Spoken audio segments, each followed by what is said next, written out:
Is Earth just a pale blue dot in a huge hostile universe? Many years ago, Carl Sagan described Earth as a pale blue dot, especially when you see it from an image that was taken from Voyager, a probe that was sent out to the furthest regions of the solar system, turned around and took a picture of Earth in this vast hostile universe, just this tiny speck of a blue dot. And the observation he made was, look how meaningless and inconsequential we are, given this vast space. If we're the special creation of God, why would we look like such a meaningless pale blue dot in this vast hostile universe? Clearly, if God had designed this universe for us, we wouldn't appear to be lost in it, would we?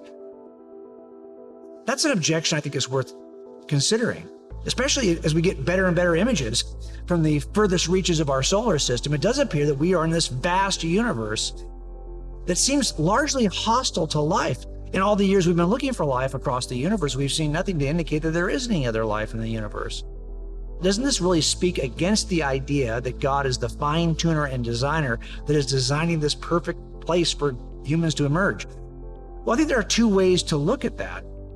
If, in fact, the universe is as hostile as it appears to be, and the odds of life emerging in a universe such as ours are so slim, shouldn't we consider it miraculous that we exist at all? Couldn't you actually use that argument against itself? Because it seems to me if we are in this amazingly dangerous universe in which we shouldn't exist, yet we do, how is it we beat the odds? Is it possible we beat the odds because God placed us in just the right space, the right place, the right distance from the Earth, the right tilt, at the right rotation, the right gravitational forces, the right atmospheric conditions, the right crust depth, the right ocean environment, the right chemical basis? There's so many just so elements, just so factors to the existence of Earth. Couldn't it be that the only way those could ever be achieved is if somebody with power came in and overrode the impossible odds? Couldn't we look at the hostile universe as an evidence for God's design of our planet, given that it shouldn't be here at all? But let me give you another way to think about it on the basis of an analogy. Let's say we were walking in the desert together, and in this desert there are billions of rocks all over the floor, small rocks, of a certain kind. There's just millions of them. They're all over the place.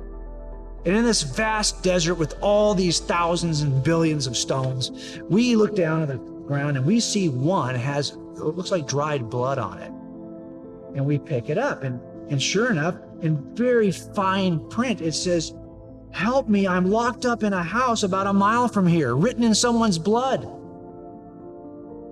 Do you think we should take that thing and just toss it back on the ground? It's nothing. I mean, there's a billion rocks here, but what are the odds? No. Or do you think on the basis of information on the rock that appears to be designed and written by a mind, do you think we ought to say, wow, I don't care how many rocks there are out here, the odds of this rock with information like this on it, we should take notice of this. I think the best inference here is that somebody wrote that on there, and we should go figure out who this is. Well, wouldn't you do that instead of just tossing it back to the ground and say, hey, there's no reason to examine that. There's a billion rocks in this desert. Well, isn't that the same thing that's happening with the Earth? We've got this hostile environment with allegedly billions of planets that might even be within a habitable zone, and people will say there could be life based on the raw number of planets in the universe. Well, there happens to be life on this one. And it's designed in such a way that it has the signs. The biology shows the appearance of design. Even Richard Dawkins, the famous evolutionary biologist who's an atheist, says that all of biology is the study of the things that look to have been designed for a purpose. Really? Okay, so we've got the message on the rock. We think that's valuable enough to go seek and see who wrote it. Shouldn't we be looking for the God that's responsible for the appearance of design on this planet in this vast hostile universe? Doesn't the fact that there is a pale blue dot that has life like ours on it cause us to want to find the author of life? And finally, let me just give it to you as an illustration. What if I said to you, I want you for my birthday, what I really want this year is I want a cupcake, chocolate frosted cupcake. It could say happy birthday on it, but I just want a cupcake, nothing big. As a matter of fact, I am on a diet, so can you just like make sure it's small cupcake? Make it small, like 100 calories. Can you do that for me? Well, sure, I can. So you go and you bring in your cupcake mix. Oh, no. I want you to make it for me from scratch. And you're like, oh, that's harder. So you go and get a bag of flour and some sugar. No. I mean, I want you to make it for me from scratch. I don't want you to get flour. I want you to go out and grow the wheat and then turn it into flour. I don't want you to bring back a bag of sugar. I want you to grow the sugar cane and then get that sugar granulated and bring it back. I want you to take vanilla. I need you to grow that. Well, it turns out now, if you're going to do it that way, you're going to have to take a bunch of land over here and grow your wheat and some land over there for your sugar cane. And then when it all comes to harvest time, you're going to have to chop it all down, make a mess and bring it in and grind it all up. And now you got a mess in the kitchen. And now you have this huge mess all over the place and you've had to break and destroy a bunch of stuff. And in the end, after a long period of time doing this, you end up with this little cupcake that's so nice and perfect. Meanwhile, you look around and like this huge area is all messed up with a bunch of broken stuff and it took a long time to get here. Okay, are you going to deny that this cupcake was designed based on the fact that all that stuff had to be broken over a long period of time to get here?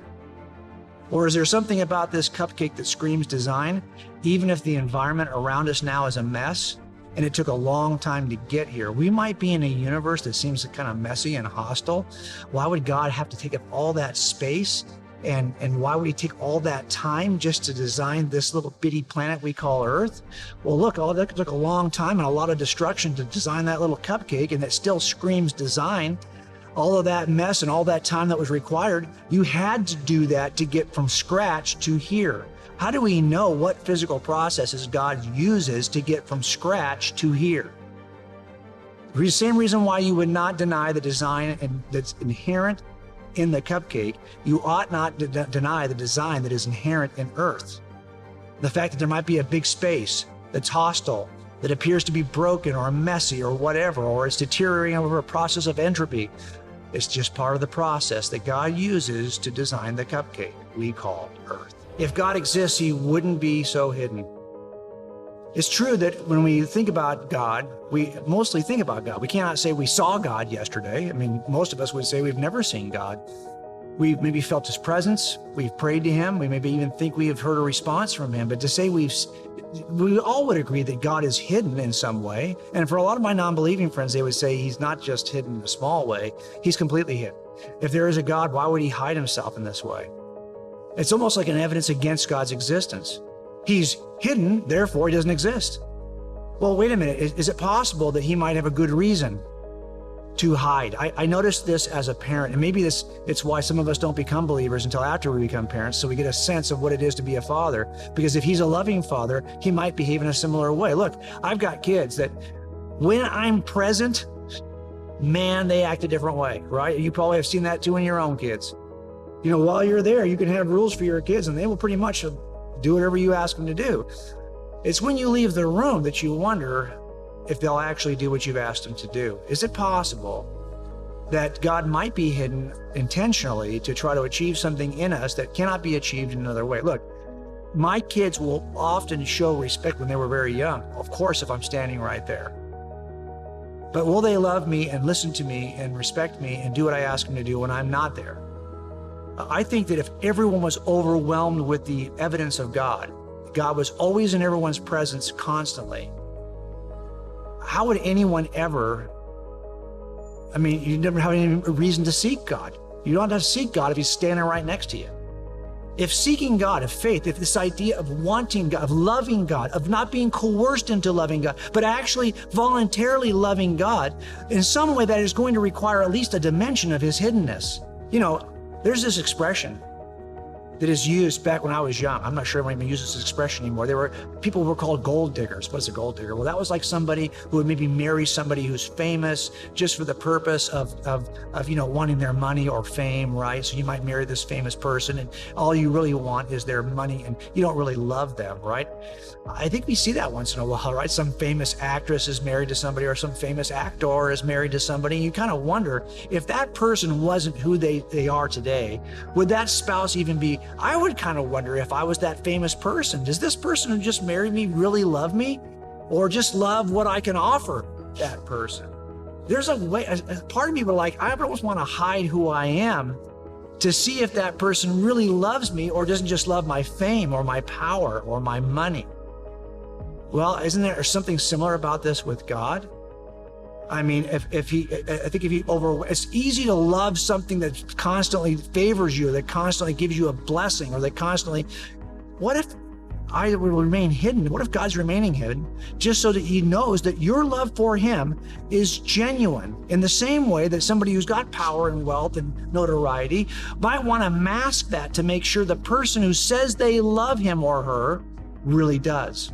There's an aspect of God's hiddenness that I think is essential if we are going to ever truly love God.